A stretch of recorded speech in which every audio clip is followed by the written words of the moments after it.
Namaste, everybody. Namaskaram. Good evening to all our viewers in Israel, India, Europe, and good afternoon to our viewers in the American continent. Thank you all for joining us. The Indian Jewish Heritage Center, together with the Cochin Jewish Heritage Center in Nevatim, are very happy to host for our 98th talk in our Heritage on Zoom program, Professor Jael Silliman, for a talk on Calcutta Jewish Story. Jael was born and grew up in Calcutta. She lived out of India for 30 years before returning to her hometown. She writes and gives talks about the community. She's active in the community life and is an active feminist, both in writing and doing. Recently, she's also an artist, and some of her works we will see later on today.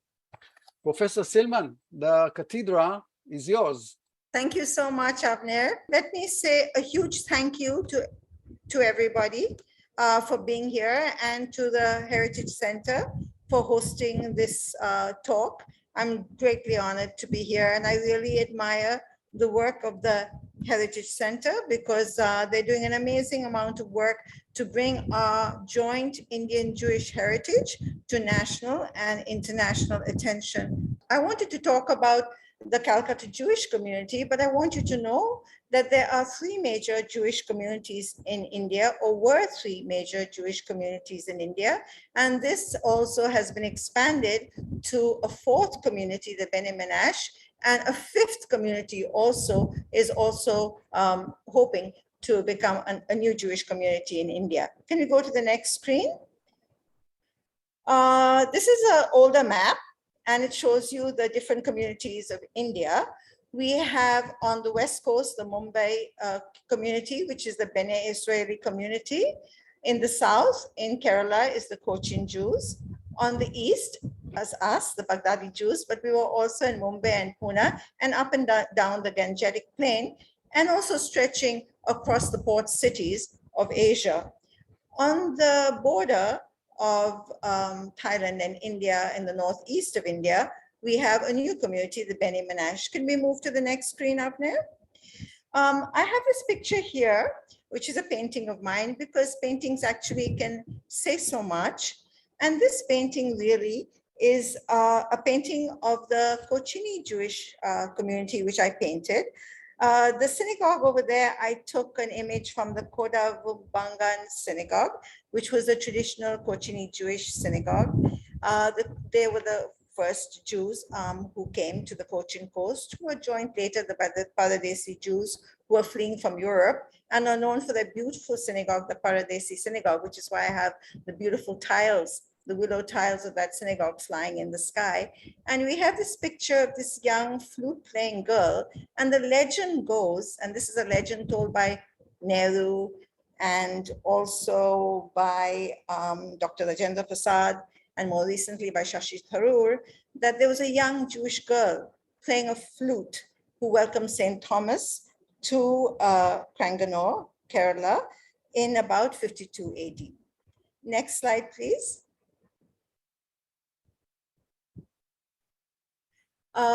This is another painting I have of the Bene Israel community, and I saw that Kavita Ezekiel Mendonça was online, the daughter of Nissim Ezekiel, and she, like her father, is a poet. And this community's history is also shrouded in legend and lore. And I'm going to just read the first paragraph of Kavita's poem, which is called An Ancestral Shipwreck, because it tells you about how this community came to India. I arrived on stormy seas, flung against a rock by a shipwreck. I don't remember who I was fleeing or why I boarded that ship. The village gave me shelter. I remember the Shema and the Sabbath. I forgot my language. I adopted a new one. I don't remember what I was wearing. It was wave-drenched anyway. I began wearing a sari.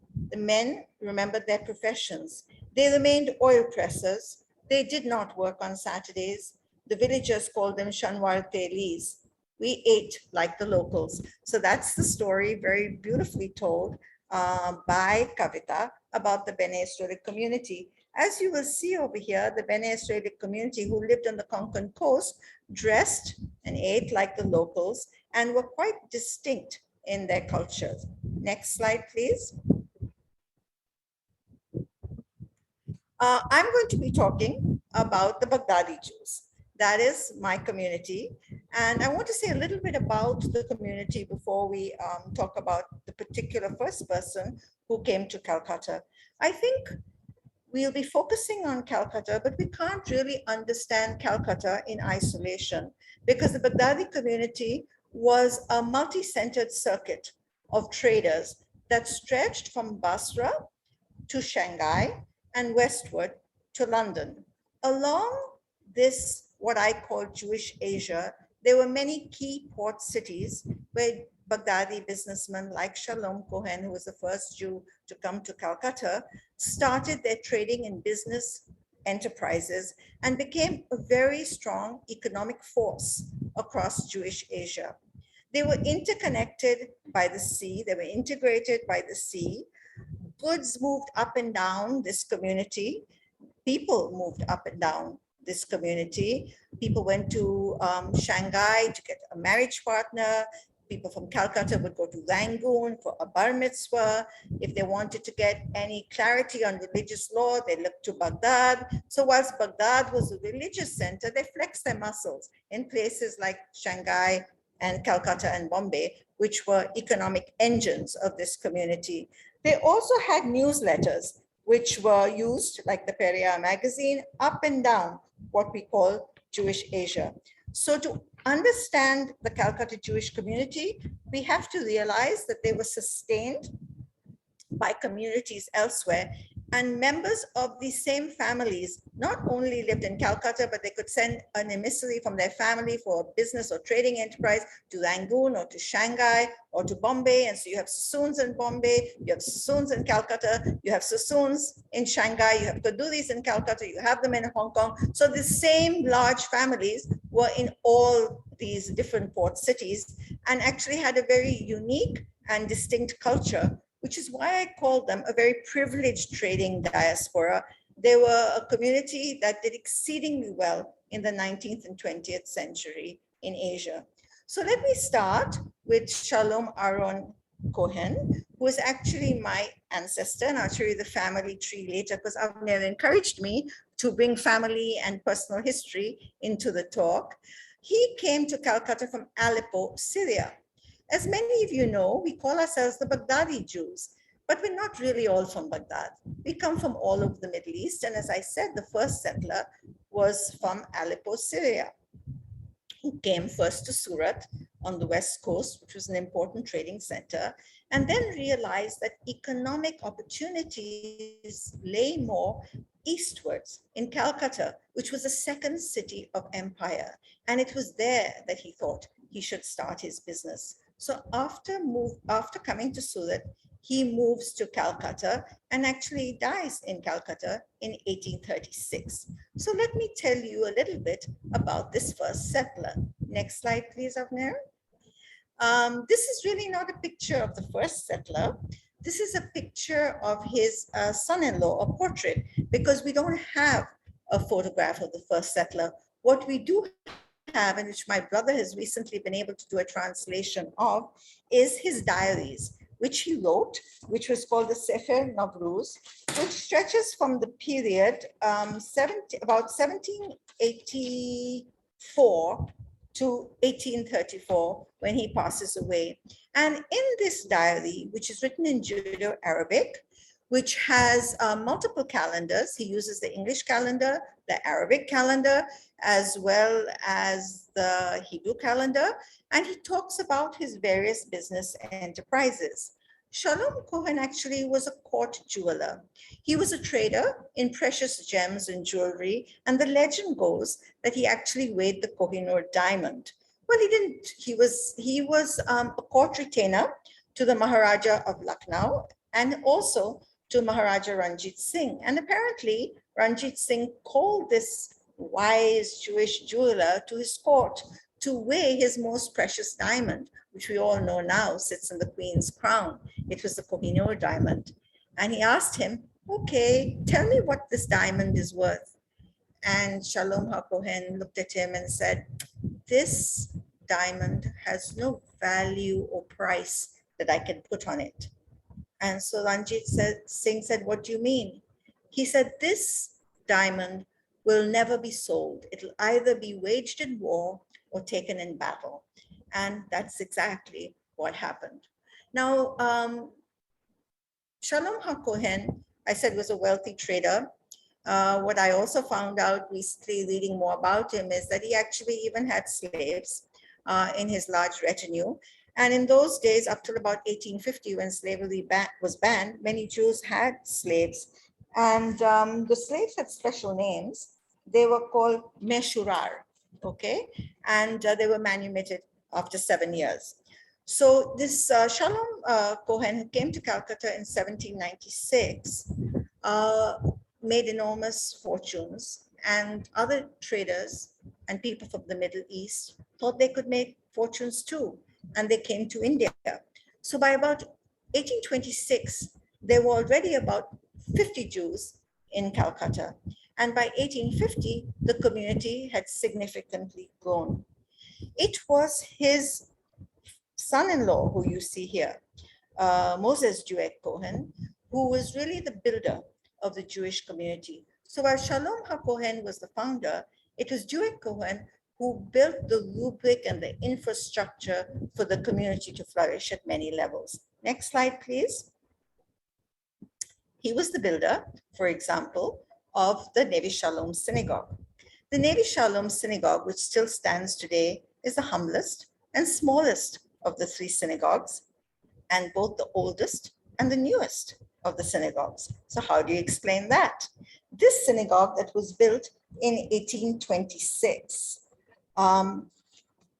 was important for the Jewish community because from the beginning, they were very orthodox, they were very conservative, and religion centered them. So even when you look at Shalom's diaries, he talks a lot about religion, the different festivals, and there's a lot of communication between him and Baghdad on Jewish law.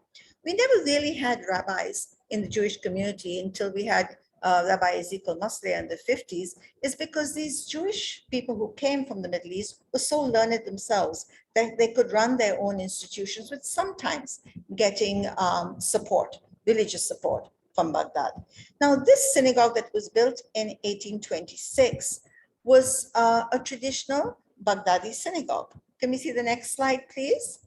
And I say it's a traditional Baghdadi synagogue because it's quite humble. The women would sit upstairs, the bima was in the center. There's a large place for the Torah arches, and families sat around in benches below. Next slide, please. Here's a painting of mine, which is a rendition of the Nevi Shalom synagogue. And you see birds flying in it because this is a picture of today. Because today the synagogue, like all the other synagogues, is largely empty. And when I go in, I hear the chirping of sparrows. And the silence also reminds me of my family who used to sit there. And it's a place where I can sit in reverie and imagine and reimagine my past. Next slide, please.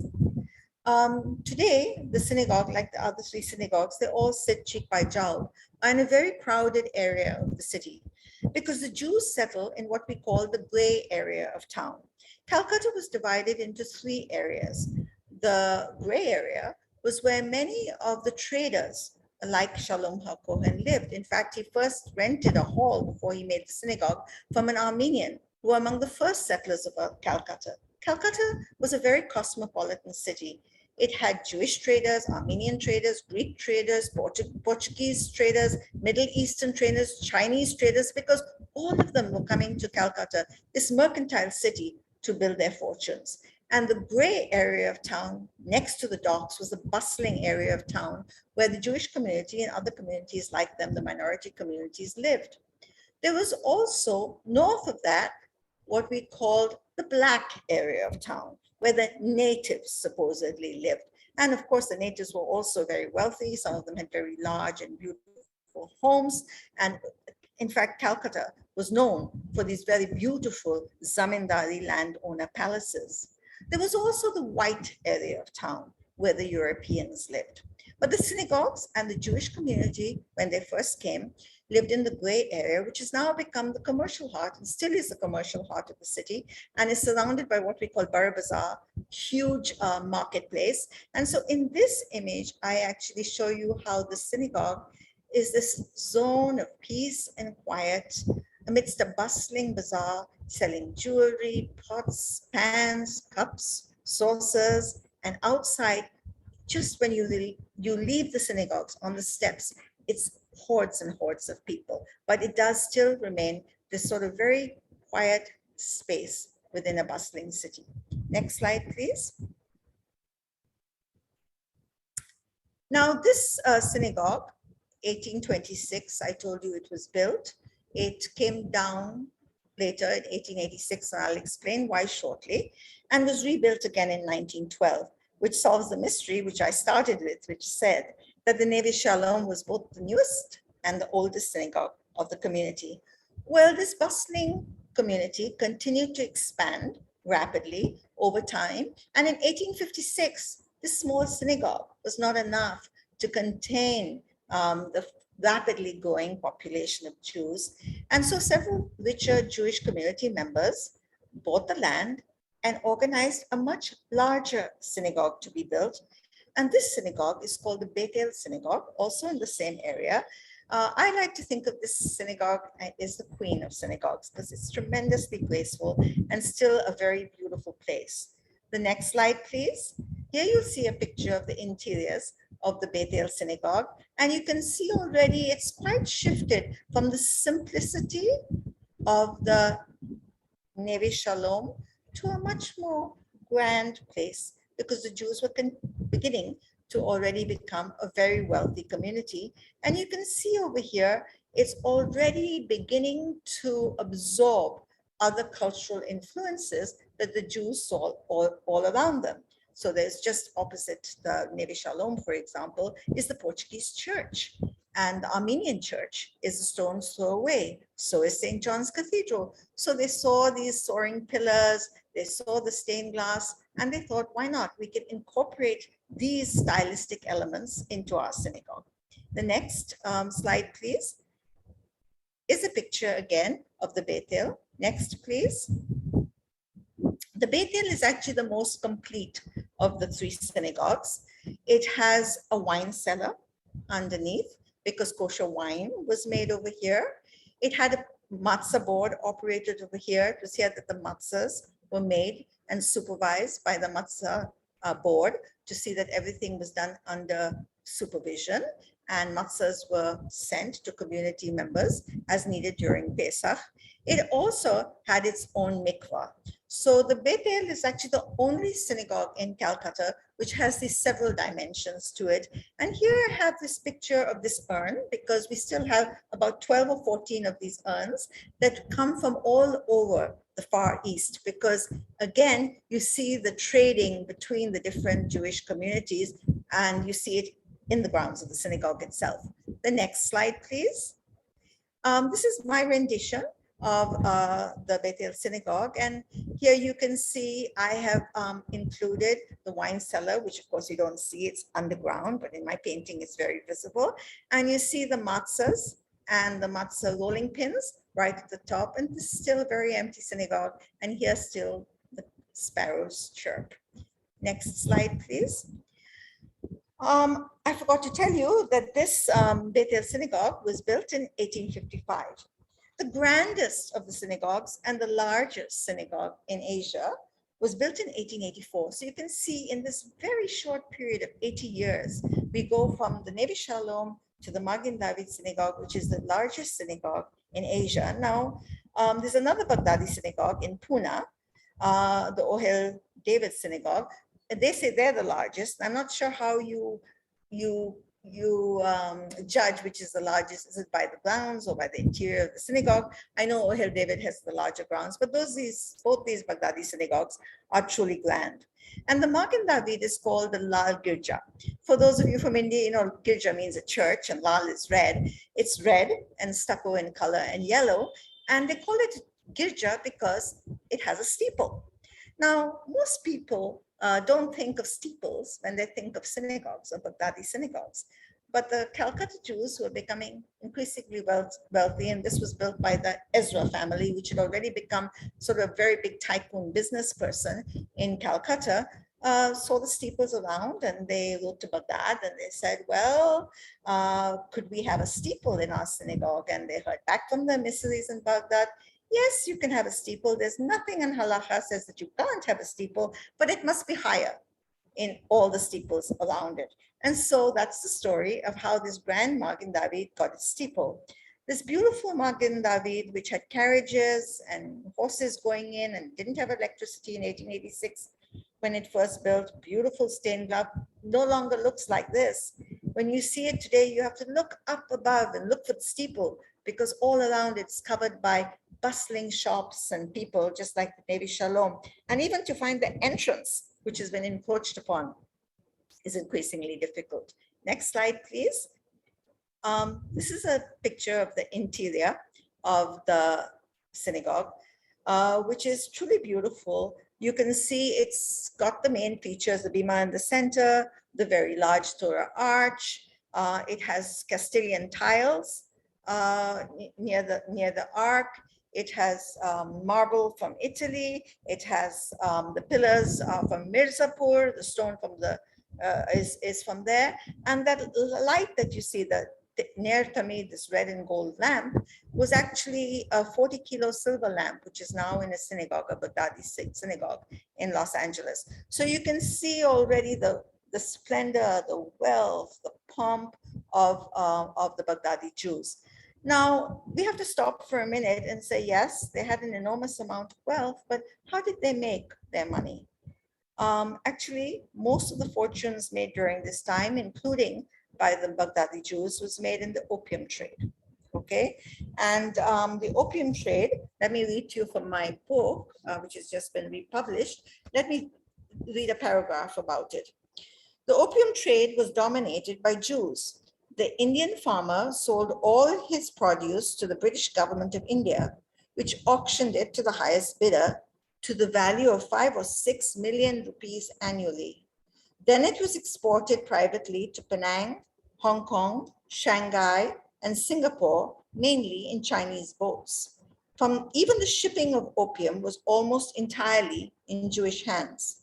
In January 1888, about the time the synagogue was built, for example, 4,546 chests were exported, 2,870 being through Jewish merchants. Now, the opium that was produced in India was exchanged for tea in China, which in turn was shipped to England to permit India to pay for its imports from England and for the services of the Englishmen who ruled it.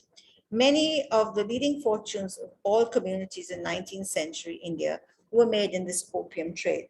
As you all know, after the Opium Wars, the opium trade was banned, and in the 1850s, Jewish businesses realized that they had to diversify, and they diversified to many other primary products like jute, like indigo farming. Indigo was a very important dye and commercially brought them a lot of wealth.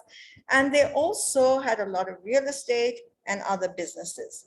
Now, when we talk about the Baghdadi Jews, there were never more than 4,000 Baghdadi Jews in Calcutta, maybe another 1,000 in Bombay, and in these small ports, 1,000, 1,500. Calcutta, being the center of the British Empire, was one of the economic engines of this diaspora. Though we talk about the Baghdadi Jews as a wealthy community, it's important to remember that 50% of the Jewish community of Calcutta was always poor, okay? And they lived on Jewish charities. Now, why is this? This is because Jews were constantly coming from the Middle East, and especially Iraqi Jews when they were escaping persecution. And throughout this period, Jews from the Middle East came to Calcutta, relied on Jewish charities till they established themselves and were able to stand on their own feet.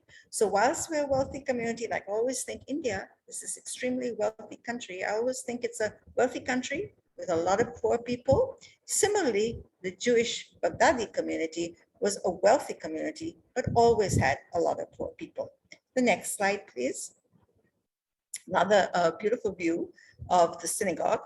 And you can see that it has the Psalms and those blue arches, a very elaborate headboard with Kabbalistic signs on it near the Torah arch, and a very, very wide ladies' gallery.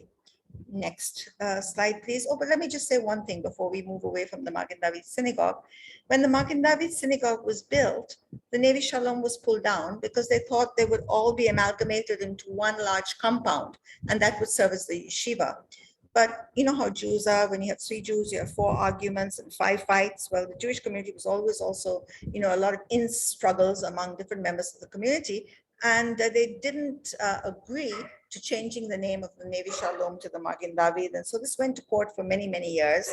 And finally, the Navy Shalom was rebuilt in 1912. Next slide, please. I love this slide because it shows you again the elaborate wealth of the community, because here you see it's Simchat Torah. It's a picture from the photograph from the 1940s, and you see all the Torah scrolls are out for decorative purposes. You can see them all standing there. And at one time, each of the synagogues had over 100 Torah scrolls. Now, these Torah scrolls were written in Baghdad. As you know, a Torah scroll has to be written without a single mistake in it. These parchments wound around 2 spindles and then placed in a wooden case, which was then enshrined in a larger silver case. So these Sefer Torahs are very heavy, and I would say would be about 3 feet, 2.5 to 3 feet in height. And I remember in Simchat Torah them being carried, by the men as they danced through all 3 of the different synagogues. So this is very unusual. When the Israeli ambassador was visiting, and we have 2 of the Sefer Torahs left in each synagogue, and I was showing it to him, and I said we had over 100 in each synagogue. He looked at me as if was I really exaggerating, and I sent him this photo to show him, yes, indeed they were. And these beautiful Sefer Torah scrolls are all over the world right now in Baghdadi synagogues, and also 2 in the Israel Museum. And when I went to Hong Kong, I saw several of the Sefer Torah scrolls, and I was told that they came from Calcutta. The next slide, please. Here you see the Sefer Torah scrolls, and here they're being carried by European Jews, and this is about the 1940s. So I'm moving across in time, because by the 1940s, it was the war years, and American and British servicemen came to serve in India. And we also had many more Jews. At that time, the Jewish community was 5,000 in number, because we had Baghdadi Jewish cousins who were escaping from Burma, from Singapore, and Shanghai, and they all found refuge in Calcutta. And here, my mother tells a story of a wonderful, wonderful Yom Kippur, where the synagogue was absolutely packed because American servicemen were encouraged to come to Calcutta, and they were flown over the hump, that means over the Himalayas, to be able to celebrate Yom Kippur in Calcutta. Next slide, please. That's a close-up picture of the Sefer Torahs, the ones that we have left over here. Next slide, please. Here you can see the very, very wide alcove in which the Torah scrolls are kept. And this is an old picture, so you see how beautifully they were lined up. We don't have that today. Next slide, please. These are the porochet that were decorated for the synagogue during the festivals. Next. Here is a painting again of the Magen David. And I always think paintings can say so much more than photographs, because they allow you to imagine and tell multiple stories. So here I talk about, I'm trying to express how the Magen David was very much part of the society around it. So I have the inside tiles outside the synagogue there, but the young man praying, but he looks like he's outside, part of a broader community, and the rickshaw. Now, why do I have a rickshaw next to the Magen David synagogue? And the story goes that rickshaws, which are ubiquitous in Calcutta, and unfortunately they're still hand-pulled rickshaws. We do have some cycle rickshaws, but mostly hand-pulled, was brought actually by my mother's side of the family, was the first person who brought rickshaws to Calcutta from China. His business didn't do very well, and didn't make profits, but the rickshaw caught on. Until today, when we think of yellow taxis and rickshaws, I always think of Calcutta. So this is the way I try to tell many stories through this painting. Next slide, please. Okay, another thing that's unusual about this Middle Eastern Jewish community were Arabic-speaking Jews who wore Arabic clothing, who wrote Arabic in Hebrew letters in our diaries, who were very much Middle Eastern in their culture and orientation, were very comfortable in India, and also very comfortable with Muslims because they had lived in Muslim lands all their lives. So here's a picture. It's actually a short film, but we won't have time to show it, of the bearers who have many generations worked for the synagogue, who are all Muslims, but look after the synagogue and treat it as their own. So here we have in Calcutta, Muslims and Jews who've always been very comfortable with each other. And I remember growing up in our house, we had domestic workers, and traditionally the cook was always Muslim, though the woman who looked after us could be Nepalese or Tibetan or Christian. The cook had always to be Muslim because we knew that they were closer to our laws of kashrut. And so the Jewish cooks were always Muslim. Here I'm going to start going backwards in time again and show, like I showed, the transition of the synagogues from Judo-Arabic to much more anglicized in style, where they looked increasingly like churches.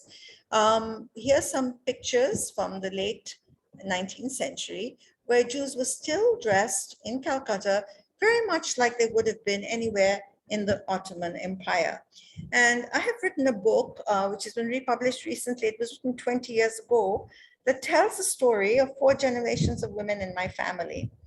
And when I was in Turkey giving a lecture, I was introduced to 4 women, and they told me, this is Jael, this is Flower, this is Miriam, and this is Farha, which is the names of the 4 women in my book, my ancestors. And I was kind of puzzled at how they were being introduced. And I said, what do you mean? And they said, well, we loved your book, and we were the people who acted the parts. We acted out your book, and your story and the story of your ancestors, exactly our grandparents' story. So the story that was being played out in Calcutta, in Shanghai, in Hong Kong, was exactly the same that was happening all over the Ottoman Empire. So you can see here she's dressed like that, and this gentleman on the right looks like he's wearing, you know, a Palestinian headscarf, but actually he's just a Jewish Arab Jew from Calcutta. Next slide, please. Again, the dresses. Next slide, please, Avner. We'll go quickly through these. I wanted to stop at this slide. It's a slide of Mr. Jonah, which was shared with me by Edmund Jonah. And this is I find a very, very expressive slide because it says so much in these 2 pictures. Because here we have Mr. Jonah with his 2 children dressed in, you know, his Arabic outfit, fez cap, looking very stately. And about, I guess, 20, 25 years later, the same gentleman is no longer wearing his Arabic clothes. At the turn of the century, he's wearing Western clothes. He looks like an Englishman, but he's not quite there because you see, he's not really quite sitting yet like an Englishman. That will come in the next generation. But he's wearing a fez cap. And to talk about the fez caps, and I wanted to bring in my mother's side of the family. I've talked about my father's side, which is the story of the first settler. My mother's side was from Baghdad, and they came as workers to work in the household of the Sassoon family because they came from Iraq, from a town called Basra, where they looked after the tomb of Ezra the prophet for many, many years and were schooled in religion, but they were very poor. So people from the family were sent out all over to this diaspora, which I call Jewish Asia, a diaspora of hope, to play the many tasks that are needed for Jewish community life. So for example, my mother's great-grandmother from a maternal side came to look after the kitchen of the Sassoon family in Pune. Okay, and my mother's grandparents were small merchants. And he was not like the big trader like my father's side, dealing in opium and very wealthy. He was very poor. And he made his fortune. Actually, he came dealing in fez caps, like we see Mr. Jonah wearing here. And he bought fez caps and he took them to China and he came back with tea. And he traveled up and down this huge diaspora that I talk about by boat. And he had a young wife who came from Baghdad. He was many years older than her, I think about 30 years older than her. It was her father's business partner. And she came of her own volition to marry him. And because she was very young, he didn't want to leave her alone in Calcutta. So he moved with her up and down the Middle East, and they stayed in different Jewish homes. And so every member of the family was born in a different place. And my mother's father was born in Singapore. Again, this comes back to the notion that whilst we look at Calcutta or Bombay or Shanghai, we have to see them as an interconnected web, and seeing them just alone doesn't really give us a sense of how this diaspora actually functioned. Next slide, please. Now you can see they're really getting very European. This is the turn of the century. Now, if you think about it, by 1880, the Jewish Girls' School was formed. They were already learning in English. People were moving. The parents may have spoke Arabic, but the next generation was schooled in England. They looked to the West for fashions. And even later, my mother tells me, they were very familiar with European fashions. And I said, well, you know, we didn't get, when I was growing up in India, it was sort of an India which was closed to much of the world. There wasn't this free flow of information. I was brought up after independence in a very Indian India, and we didn't have any imported goods. But my mother said when she was growing up, they would get these magazines from different parts of the world. They'd look through all these fashion magazines and they'd say, okay, that's the dress I want to make, and that's the fabric I would use. And their tailors would actually make these dresses for them. So they were very in to European fashions of the time, which is very different from the time I grew up. I was very kurta pajama and Indian clothes. So I look at this, so we go from a very Arabic identity in clothing to a very European kind of fashion between the 1890s to about the 1940s. And after independence, my generation, much more Indian in our orientation and our style. Next slide, please. Here's another picture, but it's about 1950s, very, very European in dress and style, very chic. Next. I would going to talk about weddings, love wedding pictures, and I think most people do. So here's an amalgamation. I put together a slide of Jewish bridal gowns down the years. You can see this is Susan Gabe, who's actually modeling her great-grandmother's wedding dress. I'm not sure what generation. And over a period of time, you see the wedding fashions are also following what happens in Europe. And the woman on the right is my mother in her wedding dress in the 1950s. So you see how that has also evolved over a period of time. Next slide. Okay, next slide. The ketubas, the marriage contracts. Here again, we see a very Arabic marriage contract, which then becomes much more Indianized, using Indian miniature and Mughal miniature images. In the ketuba, the fish actually stand for fertility. And the next slide, you can see a fully blown colonial ketuba.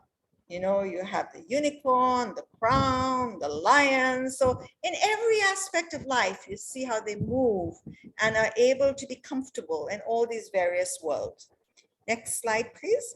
This is the canisters in which the ketubas were kept. And you can see there were very simple metal canisters first, and then you have this beautiful Kashmiri canister, which is made of papier mâché and painted with beautiful flowers, which is the crafts and how the Jewish community imbibed the sort of artistic influences from Europe, but as well as from India. The next slide. Next slide. Yes. So we always think of the Baghdadi Jews as very Anglo. They weren't. They were Judo-Arabic who became Anglicized.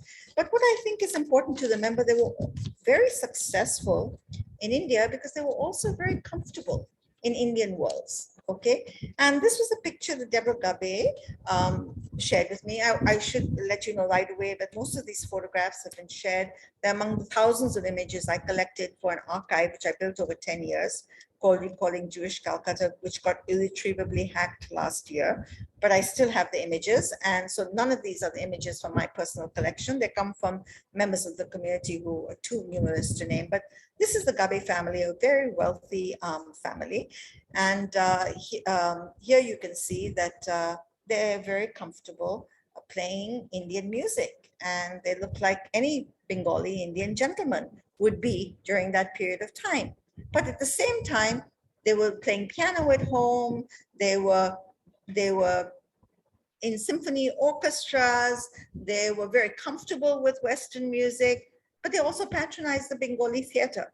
And I think the Jews, like most people, because it was during the British Raj, wanted to be European because they got a lot of benefits from being European. They were never accepted as European.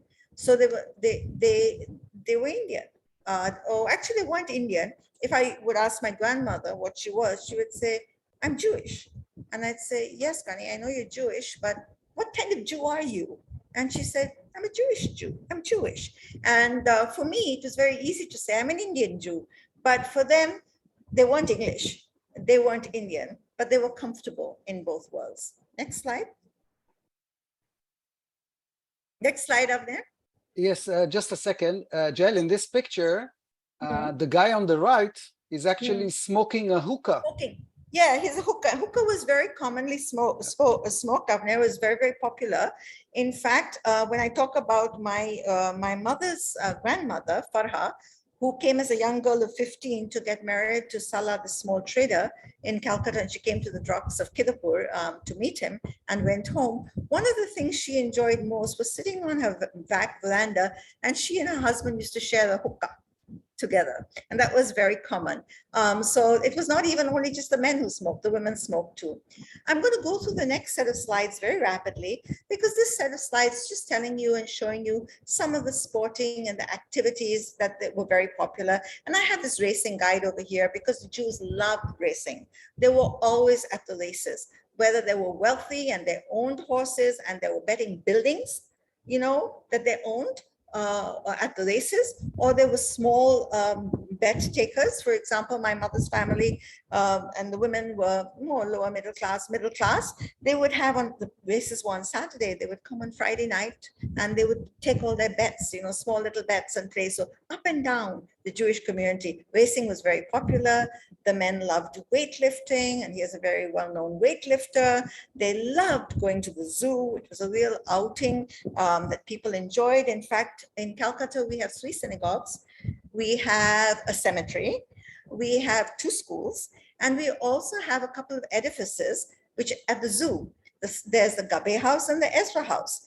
And the Ezra house has the giraffes. You can see they're seeing, and the Gabe house has the baboons. And there's a very funny story because a friend of mine who's Anglo-Indian, whose parents grew up in Agarpara in the Jewish community, so she should have known better.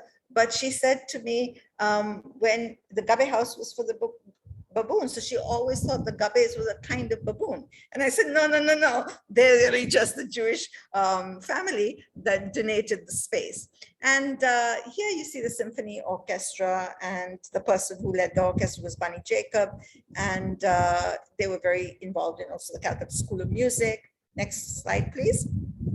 We'll go quickly through this. These are girls who are also very involved in games and in tennis. And I think this is very important that Baghdadi Jewish women were forerunners.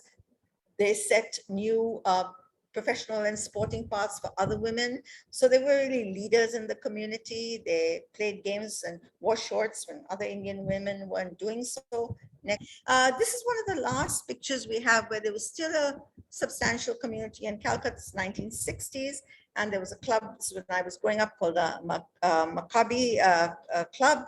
And this was the Jael choir, okay? And they sang Jewish and Hebrew songs. I was also part of the choir, but I couldn't sing. So I very quickly had to depart from being part of the choir. And here we'll start and talk about the cemetery. The cemetery is an important story to tell. The cemetery was actually established by the first settler, Shalom HaKohen. He was looking for a place to bury the dead, and he went to the local Raja, and the guy said, you can just have this huge plot of land. And he said, how much should I pay for it? It was the outskirts of the city. He said, no, you can have it for free. And Shalom Cohen said, no, I can't do that. And he took off his very precious ring, a gold ring, must have been studded with stones, and he gifted it to the Maharaja. And so this is the Jewish cemetery that was a gift, which was reciprocated by a gift by Shalom Cohen back to him. And here we see the Geniza. It's not like the Cairo Geniza where you have dry documents and where documents are, old prayer books and all documents are put here. But unlike the Cairo Geniza where they stayed in good condition, in Calcutta we have very monsoon climate and wet. And so the documents don't last in the Geniza. This is the cemetery today. So you can have a look and see what it's like. We have a lot of problems with cemetery, a lot of problems with encroachment, trying to keep it as beautiful as possible. And before we shift, I want to also talk about how philanthropic and charitable the Jews of Baghdadi Jews were in general, not just the Calcutta Jews, but across the diaspora. The Sassoons were known for their philanthropic giving and their philanthropy. When we talk about Singapore, there was the Manasseh Meyer family, which was the wealthy Jewish family over there.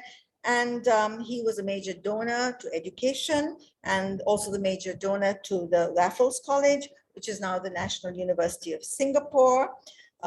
We have the Belilios family, also from Calcutta. I should tell you the Manasseh Meyer family again to see the connections. The Manasseh Meyer family started in Calcutta, and then a branch of them went to Singapore and built their fortunes over there. Similarly, Belilios was a Venetian Jew, actually married a person from my father's side of the family, Sempa, moved to Hong Kong. There's a wonderful book about him there called The House of Wives, because it's a long story. He took a Chinese wife because his wife got paralyzed. But the Belilios family was also very involved in philanthropy, besides being major real estate tycoons, and they gave very, very much money to Chinese education and to Chinese schools as well. We have other, Jews across the Ezra family in Calcutta who were extremely philanthropic. And not only were they philanthropic to Jewish community members, but to other community members as well.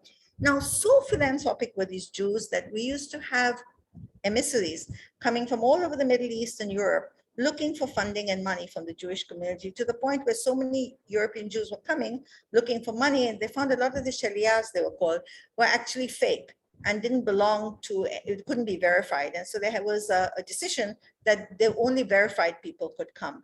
But they gave extensively to tombs in Iraq, the Middle East, and to the main religious sites in Jerusalem, Tiberia, Sfat, and Hebron. And you know how you're not supposed to let people know what your right hand is giving, your left hand should know. That's the Jewish tradition. I was rather surprised when I found about this Jewish person, donor, who you'll hear about, who was so well known for his charities in Israel, but we didn't know much about him in Calcutta. So I'm going to let you listen to Professor Weisner talk about this gentleman in 2 minutes in this slide.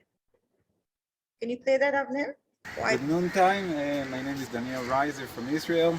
We're seeing here the tomb, Matzeva, of Avraham Shalom Yosef, who lived from Hey Taf Kuf Tzadik Gimel, 1833, and died on Taf Reish Ein Aleph 1911. This precious person, and people might know, is considered the person who built Jerusalem. There was a strong connection between Calcutta and Jerusalem in the time of the Ottoman Empire, and he donated the money for the first hospital in Jerusalem, 1900. The hospital's name is Misgav Ladach. When he died, 1911, all the chief rabbis of Israel and Jerusalem went into the hospital and started crying and started saying eulogies, hespedim. These hespedim went out in a book which is called the Yosef Einenu. That's his last name, Yosef. And Yosef is not here. Quotation from the pasuk from the Torah, about Joseph when he died, Yosef Eineno. Not when he died, when his father thought that he died and he was lost, Yosef Eineno. So they printed out a book with all the eulogies said about him. And you see how on the first page, how they relate to him as the most important person who built Jerusalem. In 1909, 2 years before his death, he built a hospital in Hebron, Beit Hadassah, which exists in Hebron until today as a part of the property of the Jewish community there. And today people live there in apartments, but he funded and founded also this hospital in 1909. He also bought land next to the Kotel, just in the old city of Jerusalem, and donated it to a yeshiva. His children, after his death, took care of this donation and built a yeshiva on his name, the big and famous yeshiva, Porat Yosef, because he's called Avraham Shalom Yosef, Joseph, Yosef. Until today, the main Sephardi yeshiva, where the chief rabbis of Israel, like Rabbi Ovadia Yosef, studied, is on his name, Porat Yosef. So he was considered the builder of Jerusalem in the beginning of the 20th century. Thank you very much. Avner and friends, Noontime. this is a picture, next slide. This is a picture of the yeshiva. Next slide. Next slide. Okay, I think I'm going to stop very shortly. I have probably gone through half my slides, and I think it's 1 hour is already passed, and I think it's best I take questions. Maybe some other time I can do another talk on just the contributions of the various Jews of the Baghdadi community, because they're truly incredible, but I think there's no time to do it today. So I think today what I've done is I've set a picture of who this community was and the role that they played across Jewish Asia, what's left of the community today, and some of the culture. I'm going to end with just these 4 slides because I think they're important to give you a sense of what's happening today. And I'd like to take questions. So do you think that's a good idea, Avner? Absolutely. Okay, so what we have over here is the Jewish Girls' School on the left. It's a Jewish Girls' School which was started in 1880. It was started for Jewish girls because they were very worried about Jewish girls joining Christian schools and becoming Christian. And so the Jewish community started their own school in 1880, and it moved in 1940 to Park Street. And you see this red building over here. And this red building used to be the hostel of the Jewish Girls' School. And my granny actually was in charge of the hostel. And Jewish girls who were not very well off or whose families needed them to stay there lived in the hostel. And my grandmother and Miss Ladi also made arrangements for them to move and emigrate to Israel. The Jewish Girls' School today, because of demographic changes in the city, lies in an area which is behind it is largely Muslim. And by happenstance, 90% of the Jewish girls, of the students of the Jewish Girls' School are Muslim. They have a blazer with the Jewish emblem, Star of David, on the blazer. So you have a Jewish school, which is mostly with Muslim girls, which doesn't seem an anomaly in India, which I love about India, this sort of acceptance of each other and different religions, and a real respect for it. On the left is the Ezra Hospital, which still is there today. It was started by the Ezra family. Actually, it was started by the wife of Elia Ezra because he wanted to build a hospital, and it had a kosher wing for Jewish community members so they could get kosher food. And it was also a general hospital. And on this side, this blue building is the Jewish boys' school that is still in service today. And the school serves boys from all communities. So I'm going to end right now before taking questions and saying that the Calcutta Jewish story, or the Baghdadi story, is a very unique story. It's a story where it's a diaspora of hope. It's a place where Jews face no anti-Semitism. I like to say we were not tolerated, we were not accepted, we were embraced. People of our community could be in every profession they wanted to be. Most recently, even though they're just a handful of Jews, General Jacob was the governor of Punjab, he was the governor of Goa, he was the person who actually fought as a general for the Bangladesh war. There were Jews in every aspect of life. And I'd love to give another talk on these, of the different roles that they played in society. So it's a place where we were Arab Jews, where we spanned Jewish Asia, where we had enormous impact compared to our numbers. And we have left a very rich legacy behind. And I want to just say that the Jews, why did they leave? Why did they leave India is a question I always get, is they didn't go because they were fleeing India. There were a lot of demographic and global tsunami-like events that led to the Jews leaving Calcutta in the 40s and 50s. So when I grew up in the 1940s, when they built the newish Jewish girls' school, and we had all these Jews from all over the world, and European Jews too, and I didn't get a chance to talk about the sort of philanthropic role that the Jews of all over the Middle East, they provided refuge to a lot of European Jews. I was recently reading about Mashal, who was the first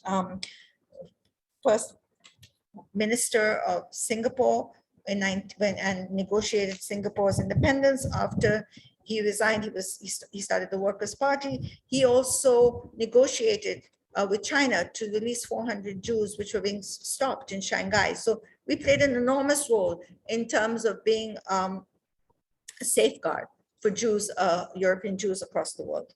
So the Jews left because there were a lot of events. There were a lot of what they saw what was happening in Nazi Germany. Indian independence had come. They had come during the British Raj.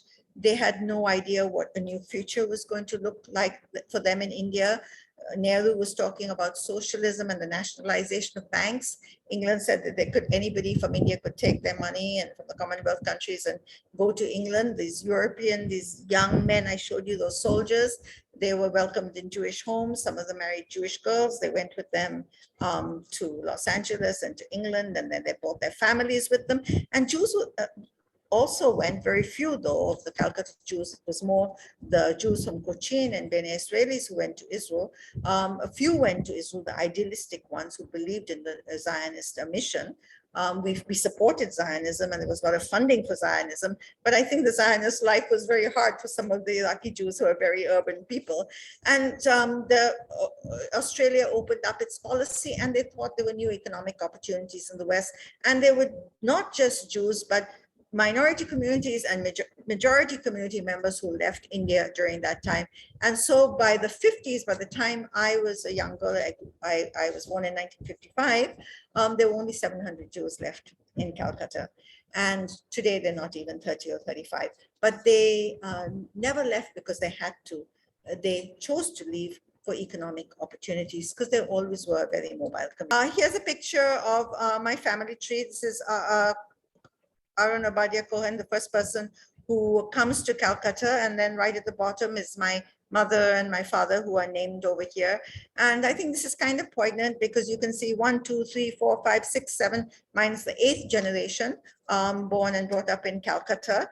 And I think mine will be probably the last of that 8th generation. I was in the cemetery the other day and I was saying where I wanted to be buried, of course, where the Cohens are. I was choosing my grave site, and I realized this would be the last continuous presence of this community of Jews in Calcutta. And then there.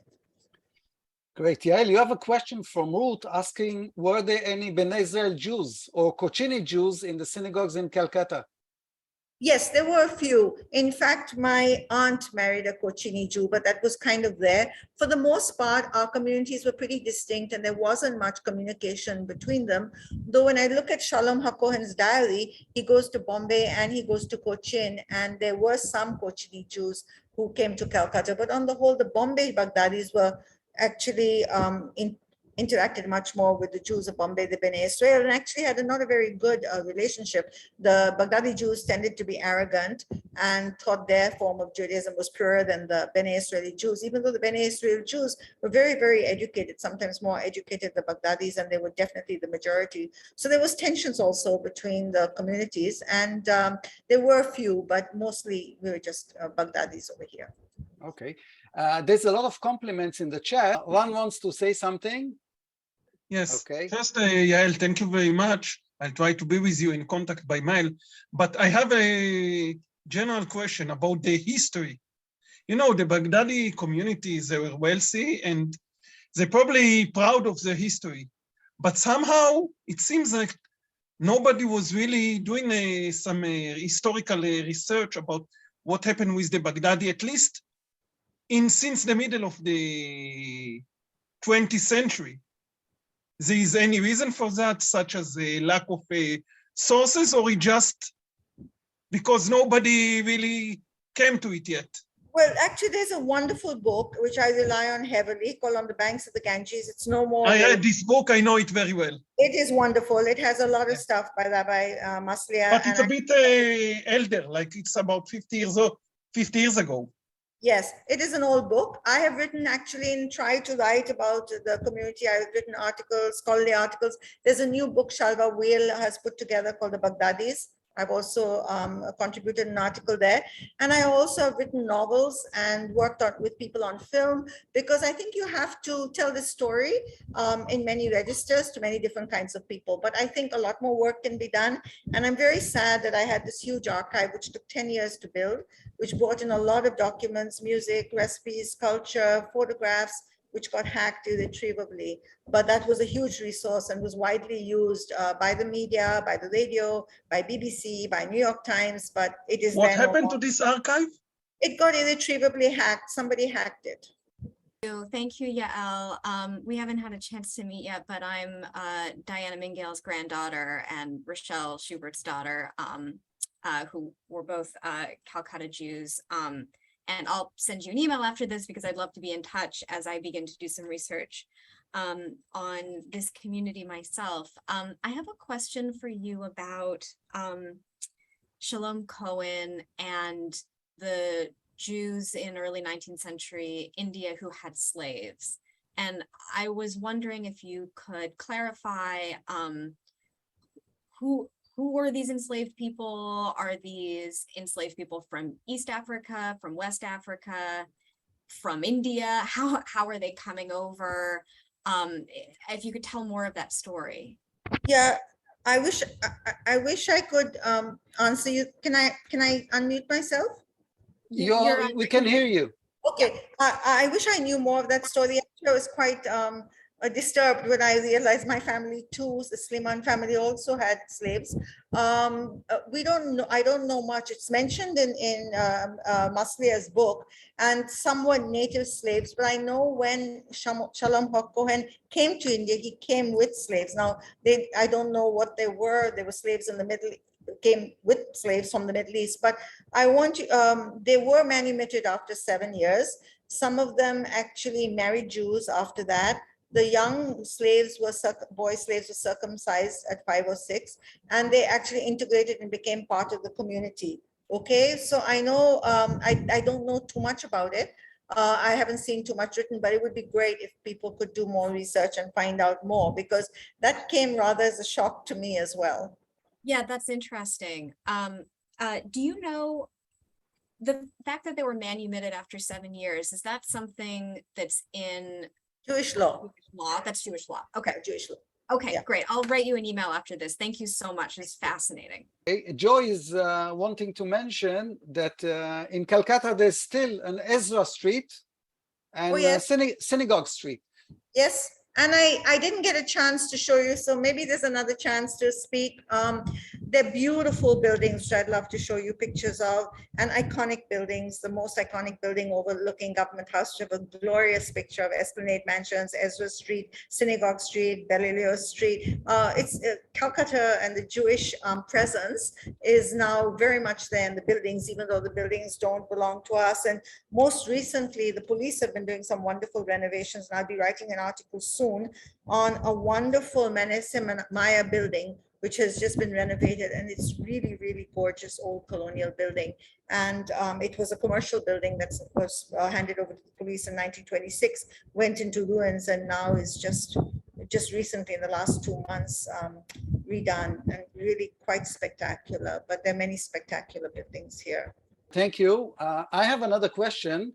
Do you know if these sites that were built in Jerusalem, in Hebron, the Hadassah home, Bet Hadassah, the yeshiva, the place next to the Kotel, if they have any plaques mentioning that these places were donated, were bought by Avraham Shalom Yosef from the Baghdadi community in India?